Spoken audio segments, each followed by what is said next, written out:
Meio-dia e 2, J1 está no ar, hora do almoço, hora de deixar informado de tudo que rola aqui no entorno de Brasília, de tudo que rola também no Distrito Federal e no nosso estado. Hoje a gente vai falar sobre a Operação Circo da Morte, que investiga a participação de policiais militares do estado em um grupo de extermínio. Nayara Santos.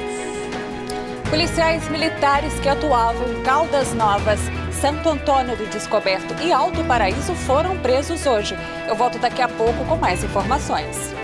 Na edição de hoje a gente vai mostrar também mais uma etapa da Operação Mãos à Obra em Planaltina de Goiás. O ex-prefeito da cidade foi preso novamente hoje. E ainda o mês de dezembro é o mês de prevenção e conscientização da AIDS. Aqui no estúdio, uma especialista vai tirar suas dúvidas sobre a doença. Você pode mandar sua pergunta para a gente pelo nosso WhatsApp 984424005. E você vai ver também. Polícia investiga a morte de uma garia em Goiânia. O caso do bebê encontrado morto em mochila na capital do estado já está sendo investigado. Já são 500 vítimas que acusam João de Deus de abuso sexual. Depois de criança ter sido agredida por adultos em Brasília, cena revoltante se repete em Goiânia. E ainda, o recital de Natal que encantou moradores de Valparaíso.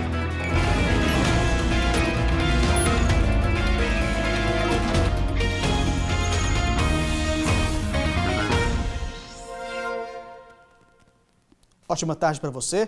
A gente começa essa edição do J1 falando sobre a Operação Circo da Morte da Polícia Federal e Ministério Público. Prendeu aí policiais suspeitos de participar de um grupo de extermínio. Quem tem mais informações para a gente é a repórter Nayara Santos, que está ao vivo. Nayara, boa tarde para você. Olá, Anderson, boa tarde para você, boa tarde para quem acompanha o JA1. Pois é, você já começou falando aí, né? Hoje foi deflagrada uma operação do Ministério Público de Goiás, nomeada Circo da Morte, com o objetivo aí de combater um grupo de extermínio de policiais militares que atuavam em Caldas Novas. Foram presos hoje 5 promotores de justiça, 3 delegados, além de agentes da Polícia Federal. Foram mandados também 9 mandatos de busca e apreensão, todos na cidade de Caldas Novas. Um dos presos é Carlos Eduardo Belelli, de 56 anos. Ele se afastou do cargo aí para se candidatar a deputado federal, mas não conseguiu a vaga aí na Assembleia. Todos os presos serão encaminhados para Brasília. Eu volto com você, Anderson. Nayara Santos, primeira participação ao vivo aqui com a gente no J1. Muito obrigado, viu, Nayara? A cobertura completa sobre esse assunto a gente acompanha no J2. A gente segue falando aqui de operações. É que o ex-prefeito de Planaltina de Goiás foi preso novamente em mais uma fase da Operação Mãos à Obra. A prisão preventiva do ex-prefeito foi decretada depois do surgimento de novas provas, que, segundo o Ministério Público, reforçam que pastor André chefiava um esquema de desvio de dinheiro na época em que era presidente da Câmara de Vereadores. A falsificação de documentos enviados ao MP pelos investigados também levou à prisão de um ex-procurador jurídico da Câmara.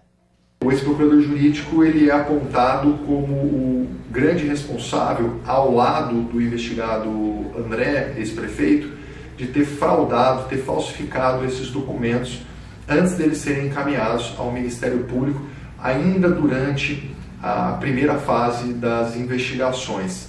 Esses fatos eles foram corroborados nas fases seguintes e, em razão disso, ambos tiveram as prisões decretadas. O gerente da Agência do Banco do Brasil de Formosa também teve a prisão temporária decretada. Ele teria recebido dinheiro público para fazer uma transação proibida por lei. Segundo as investigações, ele descontava em dinheiro cheques que eram destinados ao pagamento de gastos da Câmara e recebia uma porcentagem dessa quantia. O ex-gestor de contratos da Câmara que negociava a transação já está preso. Esta é a 5ª fase da operação que já prendeu funcionários públicos e empresários de Planaltina, Formosa, Goiânia e Distrito Federal. O grupo é suspeito de fraudar licitações e superfaturar a reforma do prédio da Câmara no ano passado. O valor desviado pode ultrapassar R$500 mil. A operação também investiga o pagamento de diárias a vereadores, com a falsificação de comprovantes para justificar os gastos. O ex-prefeito pastor André foi preso em Planaltina. Já o ex-procurador jurídico da Câmara Municipal de Planaltina de Goiás foi preso em Formosa. O gerente do banco vai se entregar hoje à tarde. Pela manhã ele não foi encontrado. E nós não conseguimos contato com a assessoria do Banco do Brasil. Outro assunto agora, a polícia investiga a morte de uma gari de Goiânia, na região do Parque Anhanguera. Um homem foi preso e a suspeita é de que a mulher tenha sido vítima de violência sexual. Uma denúncia levou a polícia até Péricles Teodoro da Silva, de 34 anos. Ele foi preso em flagrante e vai responder por latrocínio, roubo seguido de morte. A vítima, Ilma Gonçalves Ferreira, de 60 anos. Segundo a polícia, a gari estava trabalhando numa praça quando foi morta a pauladas no Parque Anhanguera, em Goiânia. Conseguimos abordá-lo e questioná-lo aonde ele teria ido no local, o que ele teria praticado no dia. E ele então começou a cair em contradição. Quando ele ficou sem mais argumentos, ele confessou a prática do crime. O preso já tinha inúmeras passagens pela polícia por roubo, furto, assalto e foi colocado em liberdade há cerca de uma semana. Ele estava utilizando tornozeleira eletrônica e cumprindo pena no regime semiaberto pela prática de estupro. O delegado que cuida do caso também trabalha com a suspeita de que Dona Ilma tenha sido vítima de violência sexual. A vítima estava parcialmente despida. Então há essa suspeita, apesar dele ter negado. Mas é o que vai dizer a perícia. As filhas da vítima contam que depois da mãe passar no concurso para o cargo de limpeza urbana na Comurg, teve vários problemas de saúde. Parte desse tempo chegou a cumprir serviços administrativos após recomendação médica. Mas, segundo a família, a orientação dos médicos foi ignorada e a Dona Ilma colocada para trabalhar de novo nas ruas. Ele colocou ela para cuidar de praça, das 7 da manhã até as 16 horas da tarde. Minha mãe deu entrada na aposentadoria agora, está em análise e estava só aguardando. Olha onde que eu estou vindo buscar minha mãe, no IML. No IML. Esta mulher está na Comurg há mais de 10 anos. Conhecia Dona Ilma e teme pela segurança dos trabalhadores. É só você chegar às 7h30 da manhã nas praças, vocês vão ver as mulheres sozinhas trabalhando. Porque se tivesse outra pessoa com ela não estaria morta, nós não estaríamos aqui nesse momento. Tristeza, né, gente? A Comurg disse que lamenta a morte da servidora Ilma Gonçalves Ferreira e que está fazendo o levantamento do caso. Disse também que o Departamento de Assistência Social está dando apoio à família. A Diretoria-Geral de Administração Penitenciária disse que Péricles Teodoro da Silva foi para o regime semiaberto no dia 29 de novembro e que ele estava sendo monitorado no momento que praticou crime, ou seja, monitoramento que não deu em absolutamente nada, né? A Polícia Civil vai investigar o abandono do corpo de um bebê em Goiânia. Ele estava dentro de uma mochila e foi encontrado por uma catadora de material reciclável. A mulher caminha sem pressa. Num braço carrega uma bolsa, no outro uma criança de colo. Na próxima imagem, ela já aparece só com a criança. O que ficou para trás não sai da cabeça dessa catadora. A Sirlene trabalha com reciclagem já há muito tempo e estava descendo aqui essa avenida do setor sudoeste, como faz todas as semanas, até que chegou a esse ponto aqui e foi surpreendida, né? Foi sim, eu ia descendo com a bicicleta, quando o freio falhou, aí eu fui freando com a chinela. Quando chegou nesse ponto aqui, avistei uma bolsa fechada. A curiosidade e um cheiro forte levaram à descoberta que a dona Sirlene preferia não ter feito. Não acredito que a mãe tem capacidade de fazer uma coisa dessa, ou se realmente morreu, ela não teve capacidade para enterrar, a gente não devia ter feito isso não. Peço vocês que me perdoam, porque eu estou muito magoada. Uma mágoa que pegou até quem já é acostumado a ver de tudo na rua. Você vê uma criança dentro de uma mochila com zíper e em estado de decomposição, é complicado. Realmente mexe com qualquer pessoa.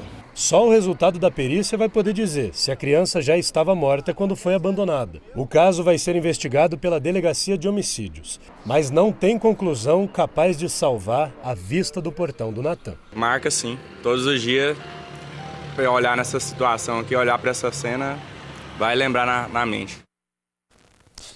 E olha só, gente, depois que a TV Anhanguera denunciou os altos salários de servidores comissionados na sessão de limpeza da Assembleia Legislativa de Goiânia, a presidência da Alego disse que vai rever as contratações. Ontem estava prevista aí a aprovação do orçamento de 2019, mas os deputados não votaram. A votação do orçamento do Estado para o ano que vem foi adiada pelos deputados. Deve acontecer só na segunda quinzena de janeiro. Segundo o relator da lei, não há como planejar receitas e despesas sem antes buscar uma solução para o déficit fiscal do Estado, que pode vir através de um programa de recuperação com o governo federal. É uma condição especial junto ao governo federal, especialmente no que se refere à dívida fundada. Essa dívida antiga aproxima-se de 20 bilhões de reais e um déficit de 7 bilhões contando o previdenciário. Além da lei orçamentária, a Assembleia deve votar no início do ano que vem uma reforma administrativa para reduzir os gastos do Estado. Nesse sábado, a TV Anhanguera mostrou que só a Assembleia Legislativa gasta com folha de pagamento 28 milhões de reais por mês, o que dá mais de 340 milhões ao ano. Isso para pagar os salários de 238 servidores efetivos e de mais de 3 mil comissionados. Só para cuidar da limpeza e manutenção do prédio, tem 94 funcionários comissionados, lotados nesta salinha. 3 deles, segundo apurou nossa equipe, com salários de 10 mil reais, mais que o dobro do que ganha o próprio chefe da seção. Além disso, a Assembleia terceiriza parte do serviço, com um contrato de mais de 2 milhões de reais por ano. O presidente da Assembleia, José Witt, admitiu distorções e disse que vai apurar caso a caso. Eu já determinei à diretoria geral e à diretoria de recursos humanos que averigue quais são as funções que eles estão desempenhando e, obviamente, se não deve se adequar àquilo que está acontecendo dentro da sessão, nós com certeza iremos remanejar os próprios servidores ou mesmo lotá-los, se eles quiserem permanecer, com os valores daqueles que estão desempenhando as mesmas funções. O deputado Lincoln TJ, eleito vice-governador, disse que todos os poderes deverão passar por um pente fino em busca de maior eficiência e economia. Nós temos que ver cada função, o papel de cada servidor e saber se essa função é necessária ou não, se pode ser absorvida por outra e o que pode ser feito para trazer economia para o Estado. Hora da nossa primeira rodada de participações aqui pelo nosso WhatsApp, o 984424000. Vamos dar uma olhada no telão? Rubens Araújo de Lusiânia queria fazer uma reclamação, pois hoje fui em uma farmácia popular aqui em Lusiânia e não consegui pegar o meu remédio de diabetes, porque a receita mesmo, estando dentro do prazo, me informaram que o carimbo mostra que é do programa Mais Médico e não vale mais. Está aí a denúncia do Rubens em relação a esse medicamento que ele precisa pegar e não está conseguindo. Ezequias Machado, de Valparaíso, mora aqui no Jardim Oriente desde 1981. Nós moradores que pagamos o asfalto da nossa rua, por uma firma particular. Aí veio a Saneago, abriu uma vala de um lado a outro e ninguém tomou providência de tapar como era antes. Faço um apelo às autoridades competentes que tomem alguma providência. Tá aí o espaço aberto para a Saneago se posicionar em relação a esse assunto. O morador também pode entrar em contato com a empresa para passar a reclamação. André Luiz de Lusiânia, esse jornal mostra o que queremos ver. Parabéns pelo jornalismo sério. Boa tarde a todos da equipe. Muito obrigado pelo retorno positivo, viu, André? Continue mandando a sua mensagem aqui pra gente. Mostra o problema do seu bairro aí, filma, tira foto que a gente mostra aqui no telão. E a seguir a gente vai bater um papo aqui no estúdio sobre o mês de prevenção à AIDS. E ainda, criança de 5 anos é agredida por adulto em Goiânia. Tudo foi registrado por uma câmera de segurança. Nós voltamos em instantes.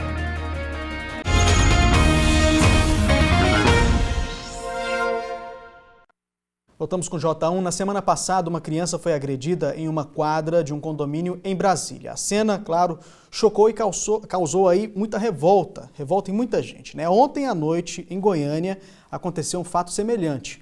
O pai de um menino agrediu uma criança de 5 anos, gente. As imagens, claro, são revoltantes. A polícia pediu as imagens das câmeras de segurança do condomínio. Nelas, um menino vai chutar a bola. Vem o outro e chuta primeiro. O pai do menino que queria chutar a bola fica bravo e repreende a outra criança no canto da quadra e depois joga o menino de 5 anos de idade no chão. O caso foi parar na central de flagrantes. A vítima e o homem envolvido no caso passaram por exame de corpo de delito no IML. O homem não quis gravar com a imprensa, mas antes mesmo do resultado do laudo ser divulgado, ele afirmou que o exame vai comprovar que a criança não sofreu nenhum tipo de lesão. Segundo a PM, o homem que foi levado a prestar esclarecimentos teria confundido o nome da brincadeira que os meninos participavam com uma ofensa contra o filho, mas pediu desculpas. Segundo informações no local no local uma criança, uma menina brincando com um rapaz lá, e segundo informações ela chamou o menino para brincar de bobinho, que é um jogo que as crianças geralmente gostam de brincar. Aí o cidadão, pelo jeito, deve ter entendido que estava xingando o filho dele de bobinho. Aí nisso já pegou o menino, já empurrou contra a cerca lá da referida quadra e logo depois pegou o menino e atirou no chão, no solo. Desequilibrado, né? Esse homem aí assinou um termo circunstanciado de ocorrência e foi liberado. A família da criança agredida não quis comentar o caso. E o governador eleito Ronaldo Caiado se reuniu pela primeira vez com o prefeito Iris Rezende. A imprensa não pôde acompanhar o encontro entre o prefeito de Goiânia, Iris Rezende, e o governador eleito Ronaldo Caiado. A reunião durou cerca de 1h30. Na saída, Iris e Caiado não falaram o que foi discutido. Disseram apenas que firmaram uma parceria. Meu objetivo, mais do que nunca, é de buscar, junto a prefeitos que queiram desenvolver o Estado, que tem o espírito público, é essa a minha meta, de cada vez mais ampliar a participação deles no meu governo. Os dois poderes, municipal e estadual, de mãos dadas, poderemos dar um impulso muito grande nas soluções dos nossos problemas. Começar pelo transporte coletivo, que é um dos mais graves. O prefeito Iris Rezende não adiantou quais seriam essas medidas para melhorar o transporte coletivo. Outro assunto agora, quem tem bichos de estimação em casa normalmente se depara com um dilema nessa época do ano, né? Vamos ver a reportagem aí. Rodou. No apartamento da Glaucia, a decoração de Natal se resume a alguns bonecos de neve em cima dos móveis, uma árvore dourada pequenininha em cima do armário na varanda e só. O motivo são os 4 moradores ilustres. Os gatos. Tem o Amarelo, o Chico e o Chuchu, bem escondido. Aê! Vamos aparecer. E tem mais um, o Mosquito, que deve estar em algum esconderijo secreto.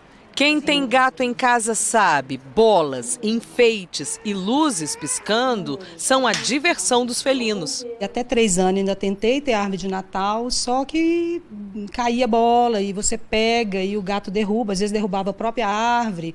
Veja o que o Amarelo já faz no tapete. Arranha, embola, empurra. Era mais ou menos isso que acontecia com a árvore de Natal. Glaucia tentou por 3 anos ter árvore enfeitada e desistiu. Agora segue com simplicidade, sem sofrimento. Resultado, menos guerra com a decoração, mais paz em casa. Eles faziam uma bagunça, só quem tem gato entende. Donos de gatos, calma. Tem solução. A Fernanda e o Luiz inventaram uma decoração bem especial, que os felinos amam brincar, se esfregar, subir e com um detalhe, pode mexer à vontade que a árvore não estraga. A árvore de mesa é feita com pedaços de madeira, MDF. O Luiz testou outros tipos. Curiosamente, o MDF nesse desenho parece ter um imã. A gente testou isso com bastante medo, assim, né? Vai que elas não gostam, vai que elas acham ruim uma nova decoração na casa. Adoraram, ficaram passando nas árvores. Foi bem legal. Os gatinhos se jogam para coçar o pelo. É uma interação divertida e sem os estragos do passado. Eu achei vários pedaços da árvore na caixa de areia. A minha decoração foi para o espaço e eu ainda fiquei com medo dela passar mal. O casal já fabricou 20 árvores, presenteou amigos e já recebeu encomendas. Uma árvore elegante que tem conquistado gatos, adultos e crianças. E meu sobrinho, ele adora, ele fica batendo nos galinhos e mudando eles de posição o tempo inteiro, fica rindo, acha super divertido brincar com a árvore. Na frente da nossa equipe, o gato preto ficou assustado. Tudo bem, quando a gente sair, ele vai pular na árvore. A casa tem decoração garantida e animação. Podemos colocar presente embaixo dessa árvore? Dá para botar. Não pode ter um lacinho muito chamativo, mas dá para botar sim. E olha só, dezembro é marcado pela luta internacional contra o HIV, contra a AIDS. Para falar sobre esse assunto, eu converso agora aqui no estúdio com a diretora de Vigilância e Saúde de Valparaíso, Leidmar Soares da Silva. Muito obrigado pela presença. Obrigada a você. Boa tarde para a senhora. Tarde. Olha só, você pode mandar a sua pergunta sobre esse assunto para o nosso WhatsApp, o 984424000. Primeiro eu começo perguntando assim, é uma campanha de extrema importância, não é isso? Sim, é uma campanha de extrema importância para a gente ter um diagnóstico precoce, e um tratamento mais efetivo dessa doença. Ainda existem aí muitos tabus em relação à doença? Sim, existe muito tabus ainda, As pessoas às vezes não aceitam, a sua condição e muitas vezes nem procuram o tratamento, correto. É importante procurar o tratamento, se for diagnosticado, fazer esse tratamento. E se for diagnosticado, fazer o tratamento para poder melhorar a sua qualidade de vida, E nesse mês, o que acontece nas cidades? Existem aí eventos de prevenção, de conscientização também? Sim, esse mês de dezembro, como é um mês do Dia Mundial de Luta contra a AIDS, nós fazemos evento, o município de Valparaíso, esse mês nós já realizamos, com apoio do Shopping Sul, a Secretaria de Saúde fez 2 dias de testagem, tanto para HIV, sífilis, hepatites virais no Shopping Sul. Realizamos 839 testes nesses 2 dias, mas o nosso CTA está em constante funcionamento todos os dias para quem precisa e quer e tem essa vontade de fazer essa testagem, Teve alguma situação de risco, é importante fazer. Nas nossas unidades de saúde também estão acontecendo palestras, e conscientização do uso de preservativo, que é o principal, para proteção contra essa doença. Tá certo. Eu recebi uma pergunta aqui do Wesley, do Parque Santa Fé. Ele quer saber o seguinte: o teste rápido pode ser feito em qualquer unidade de saúde ou tem o local certo?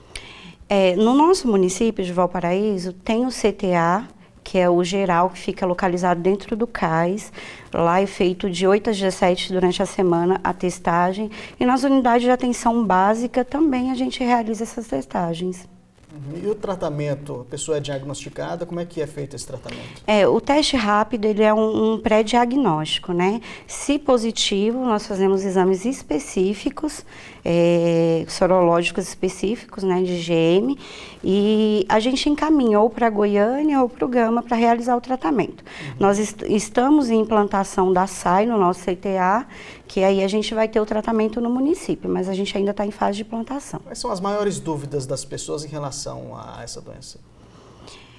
Mais ao tratamento, e ao medo, de, eu estou com a doença, eu vou morrer.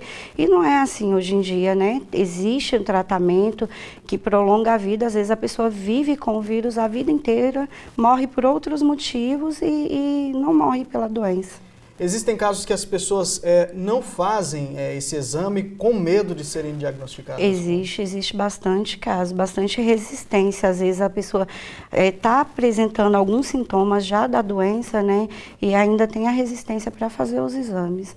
Mas é muito importante realizar. A senhora continua aqui com a gente. Você pode mandar a sua pergunta sobre esse assunto. O telefone está aparecendo no vídeo, 984424000.